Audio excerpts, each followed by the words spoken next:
A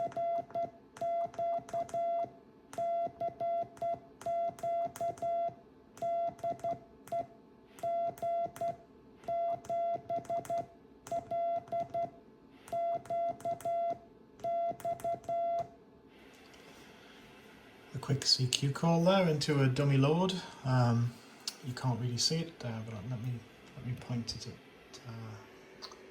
this oscilloscope. If I key down, there's my nice 44 volt peak to peak signal going out on the mouse on the key down. Can't resist calling it a mouse for some reason. This is the receiver board with the new 5x5 timer. As you can hear, the break-in works great. There's a bit of noise on the speaker there from whatever it's picking up on the with all these leads and what have you, but you can hear that as I key down,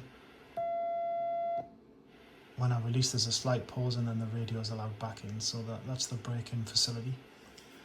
Yeah, it's a 5x5 timer feeding into a low-pass filter here, which turns the square wave out the 5x5 into a sine wave. It's a little quiet. I may add a little amp stage, but I'm not too worried about that at the moment. As long as I can hear it when I'm keying, I'm all good. But yeah, I also ran this earlier on today with my Morse beacon and managed to get some spots in Europe, quite far into Europe actually. I think the space weather that we've been having recently is, as well as killing a lot of the communications, has also made for some interesting sporadic extra distance jumps from this radio. It's definitely reaching further into Europe than it has before on its 5 watts. But yes, it's all up and running. This is effectively the final receiver. What will I change next?